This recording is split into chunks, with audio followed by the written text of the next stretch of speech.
Eh? We do.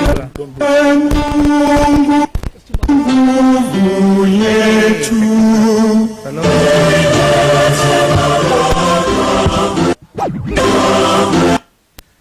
Okay.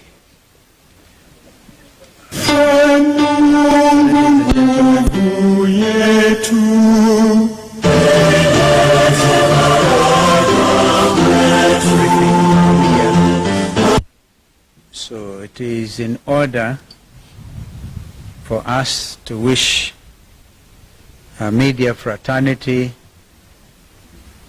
a very happy New Year, and all of us Kenyans. We had occasion to do that.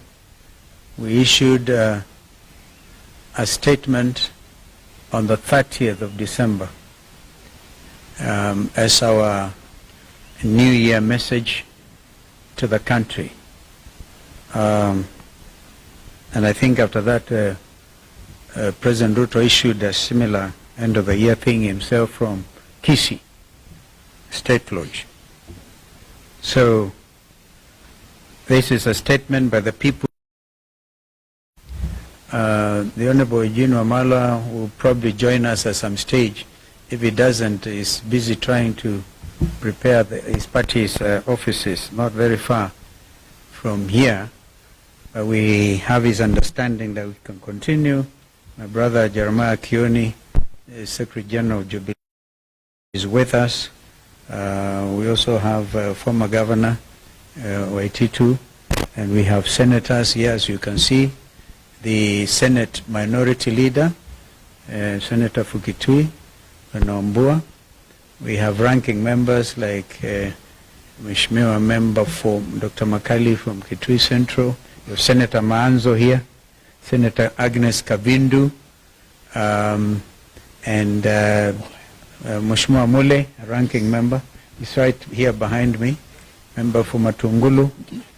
Mheshimiwa Kimilu, member for Kaiti. Where is Mheshimiwa Kimilu? He's right here.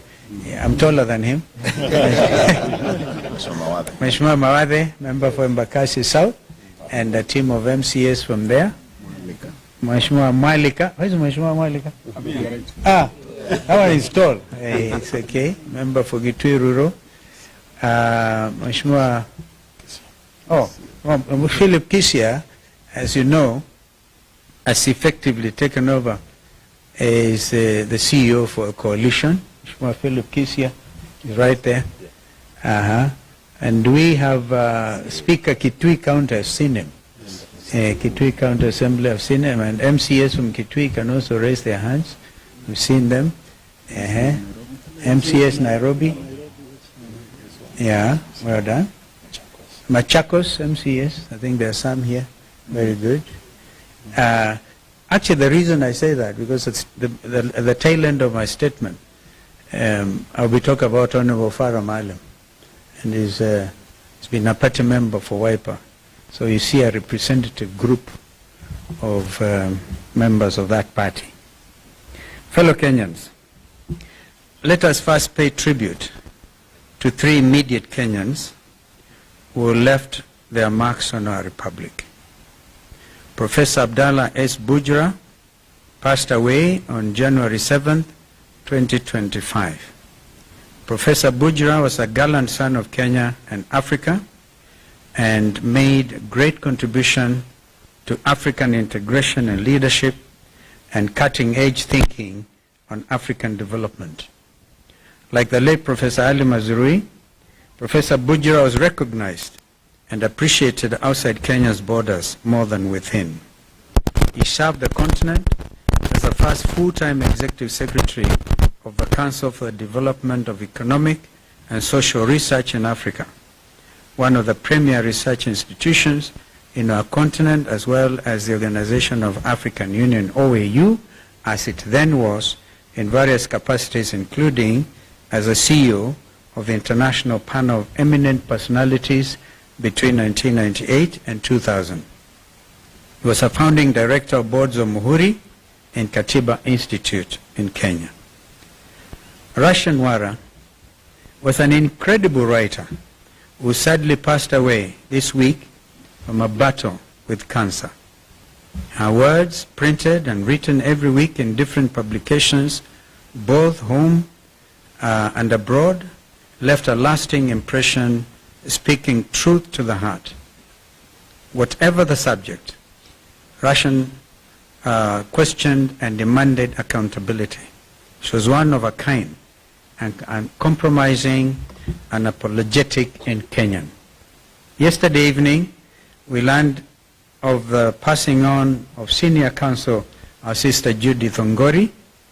Ongori was an accomplished and celebrated family and human rights lawyer in Kenya, the region, and the international stage. Gender equality and equity were her forte. She took on many cases pro bono and contributed to the intellectual input in the constitutional making process. I know the senior bar council have been on this, led by our the chairman of senior bar council, Fred Ojambo. And a lot is going in that space in celebrating the life of our sister senior counsel Judith Ongori. In their honor, let us have a minute silence. January the 12th, Public Service Cabinet Secretary Justin Muturi, in a standing during a press conference, outlined in shocking detail the harrowing tale of his son Leslie Muturi's abduction on June the 22nd, 2024, while in the company of Embakasi West MP Honorable Mark Mwenje and driver Marangui Manyara.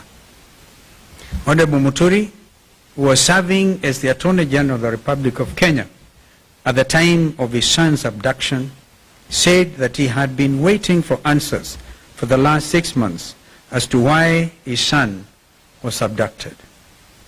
What should be of concern to any law-abiding citizen is that Honorable Muturi, as Attorney General of the Republic of Kenya, sat on the National Security Council, the top security organ in the country. Honorable Muturi has been seeking answers for the past 6 months, and they have not been forthcoming to someone so senior in the Kenya Kwanza regime. So senior should be a matter of grave concern to all of us. Following Honorable Muturi's statement, the Director of Criminal Investigations, Mr. Amin, invited the Cabinet Secretary to record a statement. If the idea was to cower Honorable Muturi into silence, they picked on the wrong man. If the bombshell of the Sunday statement was not enough, Honorable Muturi signed his statement, clearly and squarely pointed the blame at the main culprit behind the inhuman abductions. A man who joked, made light of the abductions and Gen Z's demonstrations, a man who placed one phone call inside of the State House Nairobi Pavilion to the National Intelligence Service Director General, Nuruddin Haji, and had Leslie Muturi released within an hour. That man, as we have previously stated, is President William Ruto. Fellow Kenyans, the revelations by Secretary Muturi on the identity of the Commander-in-Chief of the abduction squads is quite telling. If the Attorney General of the Republic of Kenya cannot get answers to the whereabouts of his son, who can?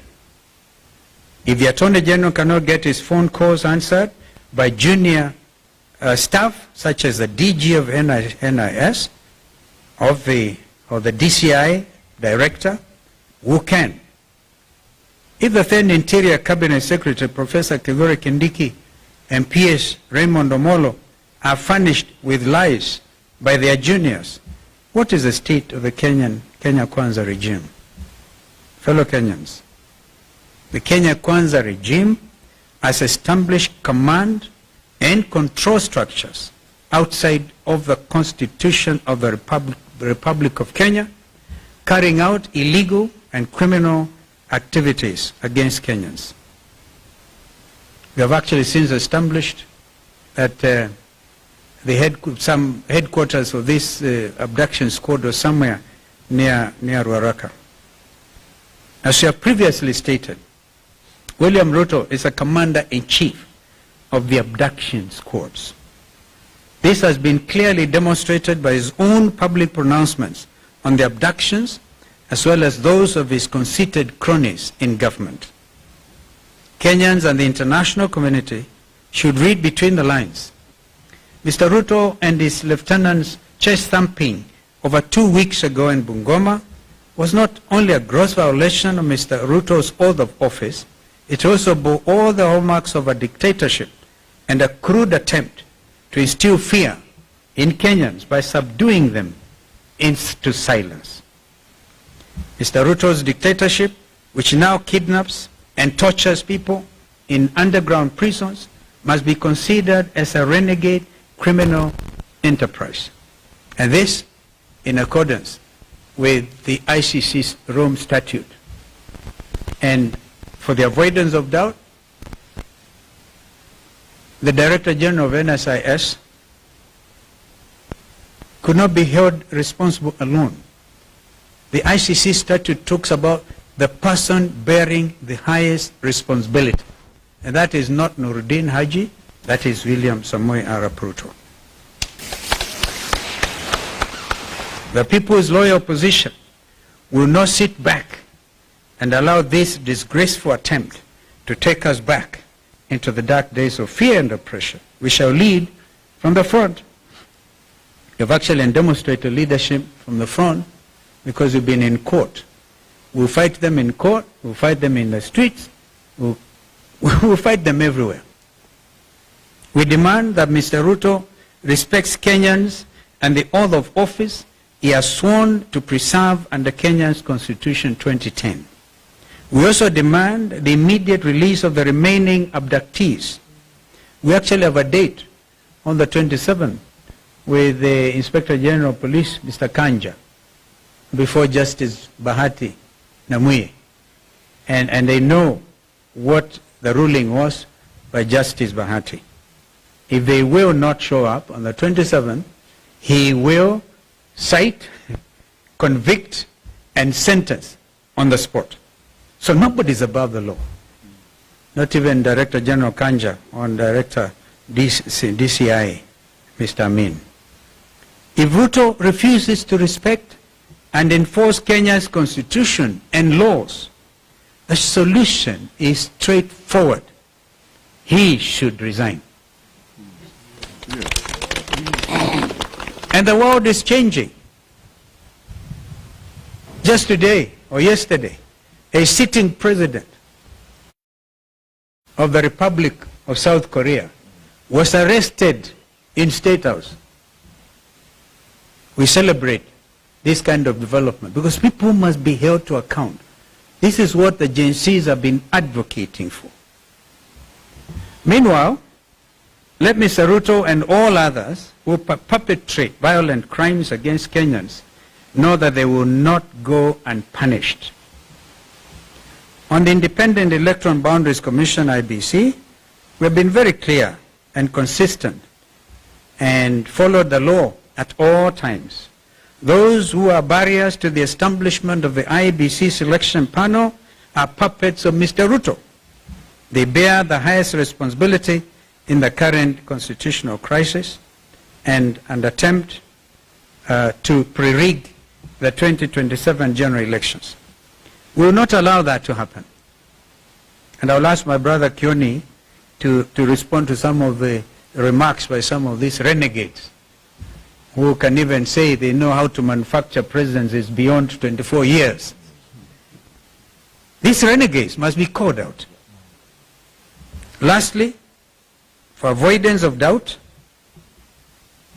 Honorable Farah Maalim, who until now has been Wiper Democratic Party's deputy leader, stands expelled from the Wiper Democratic movement for violating the Constitution and the rights of Kenyans and even abusing Kenyan mothers. Thank you and God bless you. Mheshimiwa Kioni. seems to have staged a civilian coup because he has refused to constitute the IEBC. It's been confirmed here by Muturi that the abductions were really under his command, because he's the one who made the call and the young man was released. So if your son or daughter is released and you cannot get hold of William Ruto, what does that mean to us? We are on our own. When we have the likes of Sudi, Kamket, Kimani Ichung'wah, and Farah Marin, allowing the utterances that we have heard from their mouths in the presence of William Ruto, and to the amusement of him, William Ruto, kwa sababu yeye ndio alikuwa anapiga makofi kuliko wananchi wanapotukana watu. It means that the center is not holding, and we as Kenyans must heed the call that has been made by our leader, and we must prepare to do what the South Africans, the people of South Korea, have done. It is time for us to go and arrest William Samoei Ruto from State House, because we are on our own. Hakuna kitu kingine tunangojea, na hakuna Mkenya anangojea kuambiwa Ruto ni mbaya. Wanajua ni mbaya kukuliko wewe mwenyewe. Hakuna jambo unaweza sema kwamba anaweza saidia sisi nalo. It is upon us to organize ourselves and get Ruto home as leaders na sisi wote wa Kenya. And I want to add this: any person within the KK administration who chooses to remain until the end, or who chooses to leave earlier than the end, and the end can be earlier than that end you think of 2027. Wewe usikuje kutumiwa kuleta mambo ya kugawanyichwa kati yetu. Come, join us, so that we are one unit that is ready to remove Ruto. Usije kuanza kuleta mipango ingine mpya, kwa sababu you will have confirmed that you are actually an agent of William Ruto, na utakuwa ukimsaidia kutimiza yale akina Kamketu wanasema. If somebody says that he can extend the life of the presidency, na president mwenyewe amekaa hapo na hayasema chochote, you need to know there is something more than is catching the eye. Lakini Kenyans have resolved, you are not going to intimidate any of us, any of the Kenyans, that enough is enough. Na wakati wa kwenda ni sasa, na kama sio sasa ni sasa hivi. Asante sana. Well done. Any questions? Yes sir, you introduce yourself and then we take it up. Yes sir. Yes.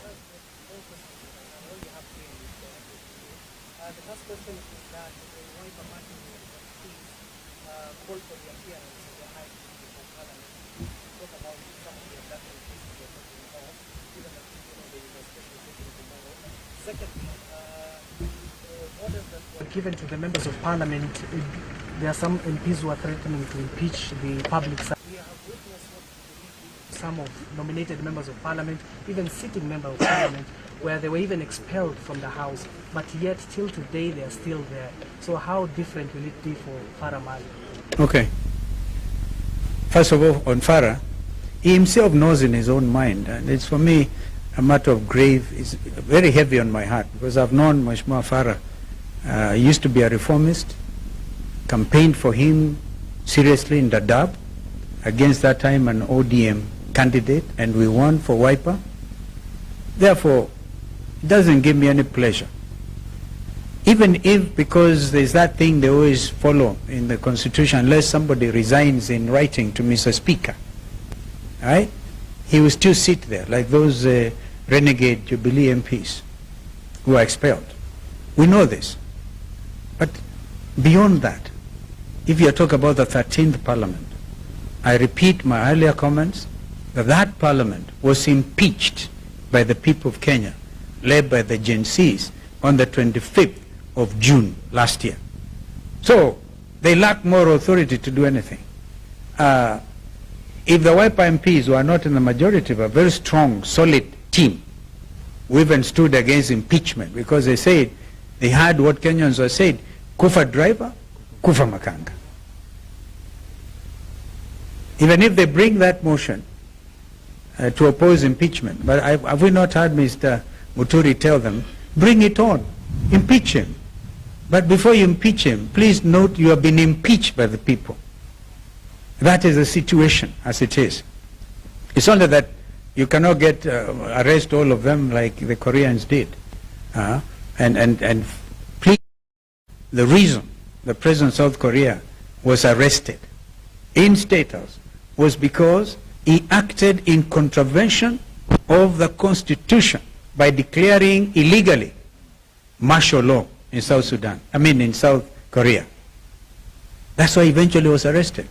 We are talking about Mr. William Ruto, who has acted in contravention of the Constitution he swore to protect. The next round of demonstrations will go to arrest him. So, well, that's why my brother here is asking you, either pre or before or whatever, what the judge said. Let him first appear in court. It's a waste of time to call him to a compromise thing. Kumbuka, state capture of parliament, state capture of the economy by Andani, and we led by the front. We led that from the front. We went to court, and William Ruto was forced to cancel those Adani deals. But there are some still standing, like the health sector is still state captured by Andani. We know these things, so there's a lot of work to be done. Yes, sir. Oh, another Kimani Ngunjiri. Yeah, we know one. Yes, sir. Yeah.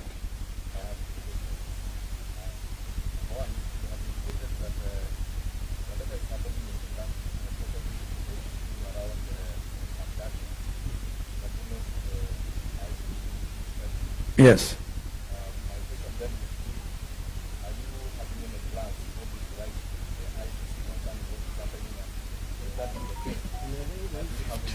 Ngunjiri, Kenyans have gone ahead of me and ahead of us. 55,000 of them have directly petitioned the International Criminal Court. So this is serious, and I'm very proud to be a Kenyan at this time, because nobody is going to mess you up, ukiona. Nobody is going to preach fear to you. Nobody is going to even abduct you and think you are subdued, right? So, and I hope, by the way, before the 27th, the Mlolongo 4 will have been produced as well. And since it's Mr. William Ruto who makes a cause and they are released, let him also make another call, release them.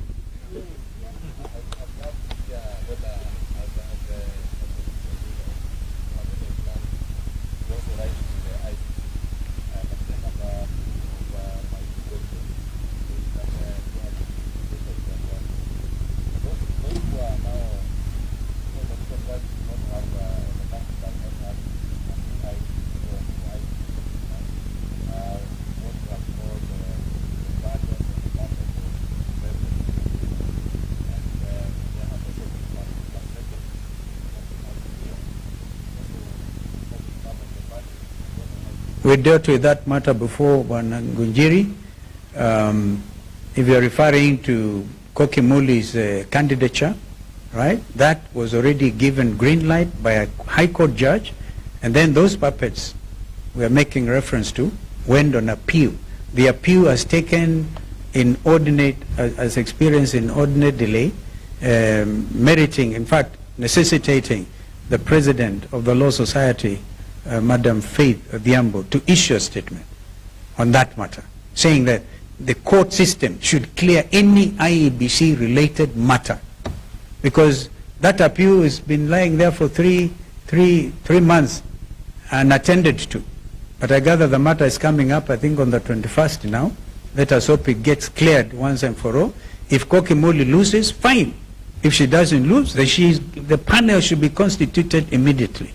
Remember, we said, if by March there's no IBC, we will go to the streets, because these people are trying to pre-rig the 2027 election. On ICC, we have no problem. In fact, I think Paul Mwangi, dealing with the 2023 demonstrations, remember we lost over 65 Kenyans, and we wrote to the ICC. We are likely, we can combine all this now, and I thank you, Ngunjiri. We will take this up, but we need to consult with Paul Mwangi and compile a very strong thing. This here, a criminal enterprise established, which is clearly in accordance with the stipulations under the Rome Statute.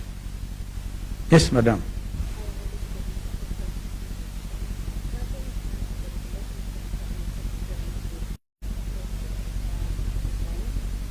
You see, we are saying carrying the highest responsibility is William Ruto. I saw the headline in the Standard calling Nuruddin the chief abductor. It is Ruto who is the chief abductor. So, this is the whole thing. The government, the entire machinery resigned. They got now his deputy president, Kindiki Kithure, poor fellow, was meant to lie. Hey, AJAABU ya Kenya. But this is clearly now where we are, and I think this is unstoppable. Kenyans now know the truth, and they are not going to sit and be intimidated anymore. Kwa hivyo, wa Kenya, tujitayarishe. Asanteni.